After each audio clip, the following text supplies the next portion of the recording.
बिस्मिल्लाहिर्रहमानिर्रहीम। अस्सलाम वालेकुम माय व्यूअर्स, उम्मीद है कि आप सब खैरियत से होंगे। अल्लाह ताला बरकत दे आपके खानों में और आपके दस्तरखान को हमेशा हरा भरा रखे।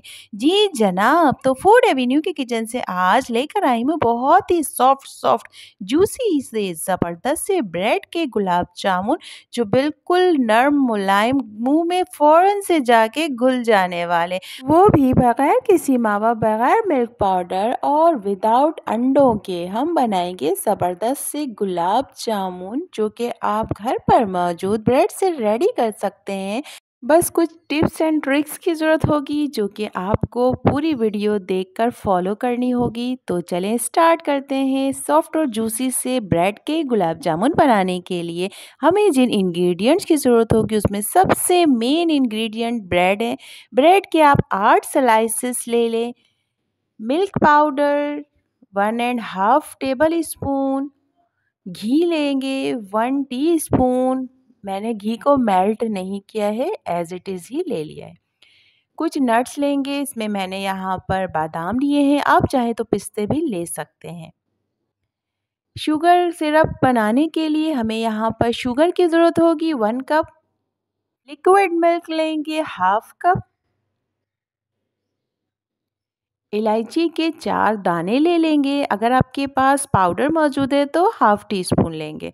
केवड़ा एसेंस लेंगे। सबसे पहले हम ब्रेड के तमाम स्लाइसेस को इकट्ठा कर लेंगे और इसके कॉर्नर्स को कट कर लेंगे। कॉर्नर्स को कट करना ज़रूरी है, क्योंकि अगर हम ये गुलाब जामुन में यूज़ करते हैं तो फिर वो बहुत ज़्यादा मोटे मोटे से महसूस होंगे और फट भी सकते हैं और उसमें गुठलियाँ भी बन सकती हैं। तो इनके तमाम किनारों को रिमूव कर लें।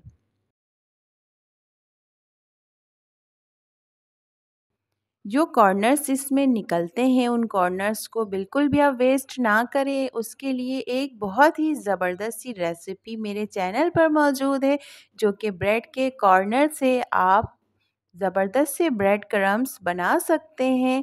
बहुत ही इजी वे में, बहुत ही झटपट से ब्रेड क्रम्स बनाकर आप स्टोर भी कर सकते हैं और डिफरेंट रेसिपी पे यूज़ भी कर सकते हैं।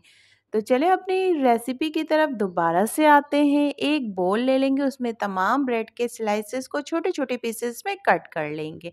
आप चाहे तो इसे चॉपर में डालकर चॉप भी कर सकते हैं।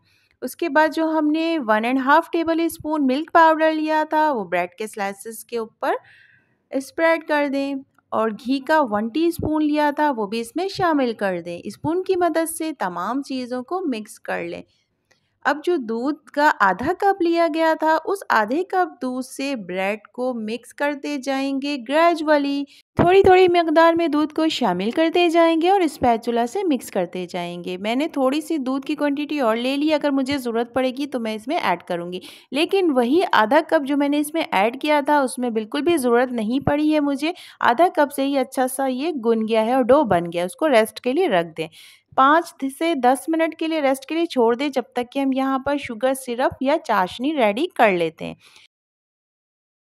एक पॉट ले लें, उसके अंदर 1 कप चीनी ऐड किया है और 2 कप पानी का ऐड किया है और उसको तेज़ आंच पर पकाते जाएंगे। इतना पकाएंगे कि चीनी मेल्ट हो जाए और फिर इसका जो टेक्सचर है वो थोड़ा सा ग्रीसी सा हो जाए। इसी दौरान यहाँ पर इलायची के चारों दाने हम ऐड कर देंगे। अगर आप चाहें तो उसको खोल कर भी शामिल कर सकते हैं। इलायची से इसका फ्लेवर बहुत ही ज़बरदस्त सा और टेस्टी सा आ जाता है। ये देखिए, मैं इस शीरे को चेक कर रही हूँ, इसमें कोई भी तार नहीं बना है। इसका टेक्सचर सिर्फ़ और सिर्फ ग्रीसी सा है, यानी कि आपको ऑयली ऑयली सा महसूस होगा। तो फिर आप इस चूल्हे को बंद करके इसको साइड पर रख दें। अब जो हमने डो को 5 से 10 मिनट के लिए रेस्ट के लिए रखा था, अब उसकी तरफ आ जाते हैं। ये जो ब्रेड से डो बनाया था, एक बार फिनिशिंग के लिए स्पून से मैंने मिक्स कर लिया है। अब हाथों की हथेली पर ऑयल से ग्रीस कर लें और फिर छोटे छोटे से बॉल बना लें। एक बॉल बनाकर दिखा रही हूँ मैं आपको। छोटा-सा मैंने पीस लिया है इस डो का और उसको हथेली पर या उँगलियों पर रखकर दूसरे हाथ की उँगलियों से राउंड शेप दे दें। अच्छी तरह से राउंड शेप दें ताकि इसके कोई भी किनारे में क्रैक्स मौजूद ना हो और कहीं से भी ये फटे-फटे से ना हो। राउंड बॉल्स बनाते वक़्त आपको थोड़ी-सी एहतियात और थोड़ी-सी ट्रिक की ज़रूरत होगी कि आप बॉल को बहुत ही फिनिशिंग से बनाएँगे। तमाम बॉल्स बन चुके हैं। अब मैंने यहाँ पर एक कढ़ाई ली है और उसमें ऑयल ऐड कर दिया है। हमें इनको डीप फ्राई करना है। ऑयल नीम गरम करना है, बहुत ज़्यादा गरम नहीं करना है। इसको चेक कर रही हूँ मैं। जो आटा या खुश्की हम लेते हैं रोटी बनाने के लिए, उसको हल्का-सा छिड़क कर मैंने देखा है, वो हल्के से गरम हो गए, जले नहीं, तो इसका मतलब ऑयल रेडी है। तो ऑयल रेडी है तो इसके अंदर तमाम बॉल्स को वन बाय वन डाल देंगे और चूल्हे की आँच को स्लो से हल्का-सा तेज़ करेंगे।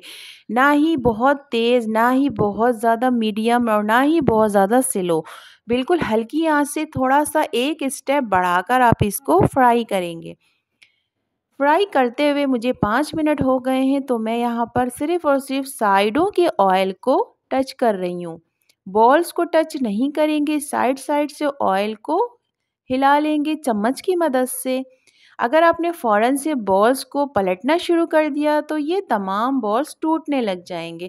तो हमें 5 मिनट के लिए कम से कम इन बॉल्स को ऑयल के अंदर पड़ा रहने देना है और साइडों से ऑयल को हिलाते रहेंगे। 5 मिनट के बाद ऑयल को हिलाते-हिलाते जब ये बॉल्स एक तरफ से पक जाएँ तो दूसरी तरफ टर्न करेंगे।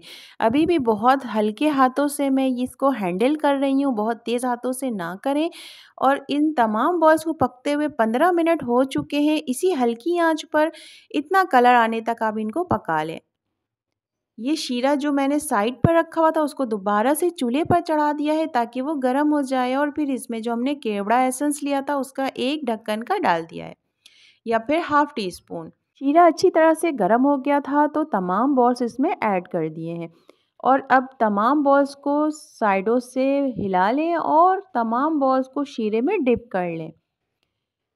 अच्छी तरह से शीरा भी गरम है और बॉल्स भी गरम है। इन तमाम को कवर करके साइड पर रख देंगे। चूल्हे की आंच को बंद कर देंगे और इसको 2 से 3 घंटों के लिए रेस्ट के लिए रख दें। 2 से 3 घंटों तक रेस्ट देने के बाद ये अच्छी तरह से जूसी से गुलाब जामुन रेडी हो जाएंगे और तमाम शीरा वो अपने अंदर एब्ज़ॉर्ब कर लेंगे। ये गुलाब जामुन जब 2 से 3 घंटों के बाद मैंने चेक किया तो उसके ऊपर जो कटे हुए बादाम थे, कटे हुए बादाम को छिड़क देंगे। अब एक बोल में निकाल लें गुलाब जामुन को। गुलाब जामुन का साइज़ मैंने छोटा ही रखा था क्योंकि जब ये ऑयल के अंदर फ्राई होते हैं तो इसका साइज़ बड़ा हो जाता है और जब शीरे के अंदर आप इनको डिप करते हैं तो इसका साइज़ उससे भी ज़्यादा बड़ा हो जाता है। तो जितने साइज़ के आपको गुलाब जामुन चाहिए उसके हाफ़ साइज़ का आप बॉल बनाकर फ्राई करें। गुलाब जामुन देखकर तो बिल्कुल भी सब्र नहीं हो रहा है और दिल चाह रहा है फटाफट से खा लिया जाए। तो मैं इसको काट कर खाकर आपको दिखाती हूँ कितने सॉफ्ट और जूसी से महसूस हो रहे हैं। कोई देखकर अंदाज़ा भी नहीं लगा सकता है कि ये सॉफ्ट जूसी से गुलाब जामुन आपने ब्रेड से ही रेडी किए हैं। ना ही इसमें मावा ऐड किया है, ना ही इसमें अंडा ऐड किया है, ना ही कोई बेकिंग पाउडर यूज़ किया है और ना ही ये मिल्क पाउडर से बना हुआ है। सिर्फ़ और सिर्फ़ ब्रेड से गुलाब जामुन बहुत ही टेस्टी सा, बहुत ही ज़बरदस्त सा बनकर रेडी हो गया है और इतना ज़बरदस्त ज़ायके के साथ है कि आपको अगर घर पर भी एंजॉय करना हो या किसी मेहमानों के लिए बनाना हो तो आप उसको 1 से 2 घंटे पहले बनाकर स्टोर कर दें। और वैसे भी अगर आपने बहुत ज़्यादा क्वांटिटी में बनाई हो तो आप उसको 1 हफ़्ते के लिए स्टोर करके फ्रिज के अंदर रख सकते हैं। इन गुलाब जामुन को स्टोर करने के लिए शीरे के अंदर डिप करके आप फ्रिज के अंदर एयर टाइट जार में रखें और रोज़ाना के खानों में स्वीट डिश के तौर पर निकालें और एंजॉय करें बच्चों के साथ, अपने हस्बैंड के साथ और अपनी फैमिली के साथ। रोज़ रोज़ मेहनत नहीं करनी पड़ेगी, एक बार मेहनत कर लें और 10 दिन आप आराम करें। अगर अभी तक आप इस चैनल में इस रेसिपी के साथ मेरे साथ जुड़े हुए हैं तो प्लीज़ प्लीज़ प्लीज़ मेरे चैनल को सब्सक्राइब कर दें, बेल आइकन को हिट कर दें, वीडियो को लाइक कर दें और मेरी वीडियो को अपने तमाम फ्रेंड्स और फैमिली तक भी शेयर करें ताकि वो तमाम लोग भी मुझे सपोर्ट कर सकें। और मेरे पुराने तमाम व्यूवर्स बहुत ही अच्छे हैं जो मुझे बहुत ज़्यादा सपोर्ट करते हैं और मुझे मोटिवेशन देते हैं। आज तक के लिए इतना ही, मिलेंगे किसी नए दिन किसी नई वीडियो के साथ। जब तक के लिए अपना बहुत ज़्यादा ख्याल रखिएगा, क्योंकि अगर हम फिट हैं तो हमारी फैमिली हिट है। अल्लाह हाफिज़।